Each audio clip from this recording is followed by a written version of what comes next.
देखिए दोस्तों, आज मैं अपने जूही के, मोगरा के और चंपा के प्लांट में कुछ काम, चांदनी के प्लांट में कुछ काम करने वाली थी। तो वही मैं आप लोगों से शेयर कर रही हूँ, क्योंकि जैसे ही विंटर का सीज़न ख़त्म होता है और फरवरी स्टार्ट होता है, तभी हमारा जो नए प्लांट होते हैं सारे नई नई ब्लूमिंग शुरू हो जाती है। उनमें बहुत अच्छे फ्लावरिंग अगर हमको उनसे लेनी है तो फरवरी के स्टार्ट से ही हमें कुछ काम कर देने होंगे। जनवरी के लास्ट और फरवरी के स्टार्टिंग में ही कुछ ऐसे काम करने होंगे जो ये बहुत भर भर के फ्लावरिंग करते रहें। देखिए अभी भी कितने सारी इसमें कलियां बन रही हैं, ये देखिए। लेकिन अब हमें पूरा प्लांट हमें भर भर के फ्लावरिंग लेनी है, तो उसके लिए हमें क्या क्या करना है वही मैं आप लोगों से शेयर करूँगी। ये मेरा जूही का प्लांट है और ये देखिए मोगरे का प्लांट है। मोगरे में फरवरी के स्टार्टिंग से ही एकदम से कलियां बननी शुरू हो जाती हैं, तो उसके लिए बहुत अच्छी बम्पर फ्लावरिंग लेने के लिए हमें इसके साथ क्या काम करना है वही मैं आप लोगों को दिखाऊंगी। देखिए इस वैरायटी के जितने भी प्लांट हैं, मोगरा है, चंपा है, चांदनी है, इन सब का ये विंटर में येलो येलो पत्ते हो गए हैं। ये थोड़ा सा अपनी ग्रोथ को रोक देते हैं, एक तरह से प्लांट, सारे ही प्लांट अपनी ग्रोथ को रोक देते हैं। इनके पीले पत्ते झड़ने लग जाते हैं, तो फिर इनसे इतना ज़्यादा परेशान होने की ज़रूरत नहीं है। लेकिन जैसे ही विंटर ख़त्म होगा और फरवरी स्टार्ट होगा, इनकी नई ग्रोथ शुरू हो जाएगी और उसके बाद ये फ्लावरिंग करेंगे। लेकिन बहुत अच्छी फ्लावरिंग हमें मिले उसके लिए हम कुछ काम करेंगे। ये देखिए, इसकी मैं मिट्टी दिखा रही हूँ। इसमें रूट्स भी ऊपर आ गई हैं, ये देखिए, इसमें रूट्स भी ऊपर आ गई हैं। तो जिस प्लांट्स में रूट्स ऊपर आ गए हैं, इसका मतलब ये रूट बाउंड भी हो चुका है। तो इसके लिए हमें इसकी रिपोर्टिंग करनी होगी दोस्तों। इसकी जो रूट हैं उनको प्रून करेंगे। चलिए इसको हम प्लांट को निकाल लेते हैं। देखिए दोस्तों, मैंने ऊपर से देख के ही आपको बता दिया था कि इसकी रूट्स जो है बाउंड हो चुकी हैं। ये देखिए पूरा जाल बना हुआ है रूट का।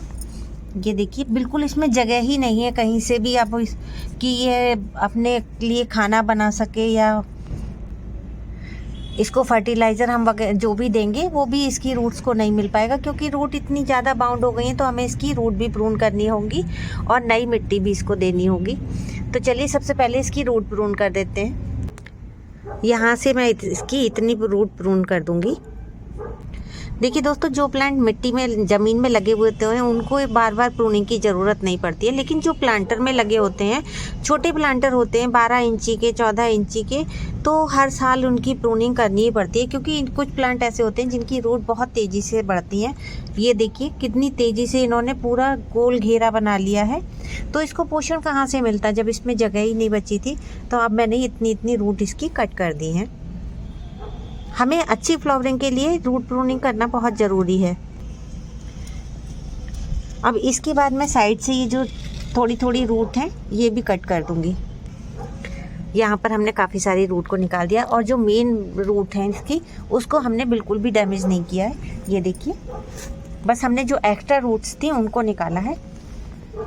चलिए अब हम इसकी मिट्टी के बारे में बात कर लेते हैं कि हमें इसकी मिट्टी कैसी बनानी चाहिए। तो ये मिट्टी मैंने बना रखी है, लेकिन इसमें थोड़ा सा अलग से मैं जो जो भी सामान डालूंगी वो मैं आपको दिखा देती हूँ। तो दोस्तों, फ्लावरिंग करने के लिए इस समय इसको बहुत अच्छी तरह से फर्टिलाइज़ करना होगा, तभी हमें फरवरी में जाके अगले बहुत अच्छी फ्लावरिंग मिलेगी। और साथ ही एक चीज़ और दिखाती हूँ, जब मैं गार्डनिंग करती हूँ तो ये देखिए साथ में कुछ लोग हमारे गार्डनिंग में पूरा सहयोग देते हैं। तो हमें इसमें बहुत ही अच्छी मिट्टी बनानी होगी और उस मिट्टी में मैं क्या क्या मिक्स करने वाली हूँ वो भी मैं आपको दिखाऊंगी। पहले तो जो ये मैंने मिट्टी बना रखी है उसको किस तरह से इस प्लांटर में डालूंगी और कैसे प्लांटर भरूंगी वही मैं दिखाती हूँ आपको। देखिए प्लांटर तो मैं वही वाला लूँगी और इसमें 4 होल हैं। कम से कम 4-5 होल तो होने ही चाहिए एक प्लांटर के अंदर, ताकि पानी हमारा जो हम गमले में पानी देंगे वो रुके ना। और मिट्टी इतनी पोरस बनानी चाहिए। सबसे पहले हम इन होल को कवर कर लेंगे। उसके बाद सूखे पत्तों का जो भी कचरा है, हमारे गार्डन का वेस्ट, थोड़ी सी एक मिट्टी की लेयर लगा के गार्डन वेस्ट डालूंगी। उसके ऊपर से फिर एक मिट्टी की लेयर डालूंगी। देखिए गार्डन वेस्ट की लेयर लगा दी, मिट्टी की लेयर लगा दी। और अब ये गुड़हल के सूखे हुए फूल जो होते हैं, हमारे गार्डन से जितने भी फूल निकलते हैं वो बहुत ही अच्छा फर्टिलाइज़र का काम करते हैं। तो ये फूलों को सुखा के मैं रख लेती हूँ। ये देखिए हिबिस्कस के सारे फूल हैं, इनको लगा दिया। अब इसके ऊपर फिर से एक मिट्टी की लेयर लगाएंगे। फिर से मैंने गार्डन वेस्ट की एक देखिए सूखे पत्तों की लेयर लगा दी है। अब इसके ऊपर फिर से मैं मिट्टी की लेयर लगा दूंगी। ये देखिए पत्तों के ऊपर से लेयर लगा दी मैंने। और इसके बाद हम अपने प्लांट को इसमें रख के देखेंगे कि ये प्लांट हमारा सही से फिट हो रहा है कि नहीं हो रहा है। और अब ये प्लांट हमारा सही से फिट हो रहा है। तो चलिए अब जो इसकी स्पेशल मिट्टी बनाएंगे वो मैं आपको दिखाती हूँ कि उसमें ऐसा क्या क्या चीज़ें मिलानी है हमको, जिससे बहुत अच्छी फ्लावरिंग एकदम हमें मिल जाएगी इसमें स्टार्टिंग से ही। जो ये मिट्टी डाली है दोस्तों, इसमें तो मैंने सब कुछ मिलाया था, लेकिन इसमें अब बीच में जो एक्स्ट्रा मिट्टी डालूंगी जिससे बहुत अच्छी फ्लावरिंग हो, वो क्या क्या डालना है मुझे। देखिए जो मिट्टी में मैंने मिलाया है वो मैंने वर्मी कंपोस्ट मिलाया था। और अब मैं ले रही हूँ गाय के गोबर की खाद। और ये जो गाय के गोबर की खाद है ये 1.5 से 2 साल पुरानी खाद है, एकदम ब्लैक। देखिए जब बिल्कुल ब्लैक हो जाती है गाय की गोबर की खाद तभी हमें लेना चाहिए। और उसके बाद अब हम इसमें मिक्स करेंगे थोड़ा सा एप्सम सॉल्ट। ये देखिए एप्सम सॉल्ट के बाद मैं थोड़ी सी नीम खली ऐड कर रही हूँ। इसके बाद हम मिक्स करेंगे DAP के दाने कुछ,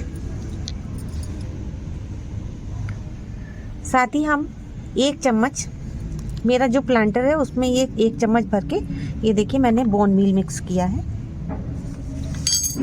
और बोन मील के साथ ही हम ये बायोजाइम डालेंगे, 1 चम्मच बायोजाइम के दाने डालेंगे। और अब इसको सबको बहुत अच्छी तरह से मिक्स कर लेंगे। देखिए दोस्तों इसे मैंने बहुत अच्छी तरह से मिक्स कर लिया है। और अब हम अपने गमले में हर तरफ से इसको डालते रहेंगे नीचे तक, क्योंकि इसकी फीडर रूट जहाँ जहाँ भी है वहाँ तक इन सबको पहुँचाना बहुत ज़रूरी है इस कंपोस्ट को। ये कंपोस्ट जो हम दे रहे हैं अलग से बना के, ये बहुत ही अच्छा वर्क करेगी दोस्तों, एकदम से नई ग्रोथ शुरू हो जाएगी। देखिए इसकी हमने रिपोर्टिंग कर दी है अपने प्लांट की। और इसके बाद हम इसमें पानी लगा देंगे। और पानी हम इतना देंगे कि प्लांटर में नीचे तक चला जाए आराम से। ये देखिए ये मेरा जूही का प्लांट है और वो मैंने आपको मोगरे का दिखाया था। तो मोगरा और जूही में इस समय ज़रूर ये काम कर लेने चाहिए हमें। इसमें जितने भी पीले पीले पत्ते दिख रहे हैं इन सबको हम हटा देंगे, क्योंकि ये इस समय पतझड़ का समय है। तो दोस्तों जब बसंत आने वाला होता है तो पुराने जितने भी पत्ते होते हैं पीले पीले वो सब गिर जाते हैं। और जब हम रूट प्रूनिंग करते हैं तो उसके साथ ही हमें सॉफ्ट प्रूनिंग जो है वो तुरंत नहीं करनी चाहिए। जैसे मुझे अब ये प्लांट लगा दिया मैंने, इसके 4-5 दिन के बाद मैं इसकी ऊपर से प्रूनिंग कर दूँगी। हमेशा एक साथ ऊपर से प्रूनिंग और नीचे इसकी रूट्स की प्रूनिंग एक साथ नहीं करना चाहिए, नहीं तो प्लांट हमारा शॉक में चला जाता है। जैसे मैंने अभी इसकी रूट प्रूनिंग की है और रिपोर्टिंग की है, तो कम से कम 1 हफ्ते के बाद या 8-10 दिन के बाद मैं इसकी ऊपर से सॉफ्ट प्रूनिंग करूँगी। और उसके बाद जो जितनी भी हम प्रूनिंग करेंगे वहाँ सब जगह से 2-2, 3-3 ब्रांचेज निकल के आएंगी और उन ब्रांचों पे ही कलियाँ बनेंगी सबसे ज़्यादा। तो ये प्रूनिंग करना भी बहुत ज़रूरी है दोस्तों। ये सब करने के बाद हमें एकदम से बम्पर फ्लावरिंग मिलेगी। तो आप लोग भी इसी समय जल्दी से कर लीजिए ये काम, नहीं तो फिर बसंत आते ही एकदम से हमारा गार्डन कैसे फूलों से भरेगा अगर हम ये सब नहीं करेंगे। तो जिन्होंने कर लिया है वो अच्छी बात है, और जिन्होंने नहीं किया है वो अभी भी ये काम कर सकते हैं। तो चलिए दोस्तों, अगर मेरी वीडियो पसंद आती है तो लाइक कीजिए, शेयर कीजिए, साथ ही जो लोग नए हैं वो सब्सक्राइब भी कर लीजिए। और साथ ही दोस्तों वीडियो को फुल वॉच ज़रूर कीजिएगा।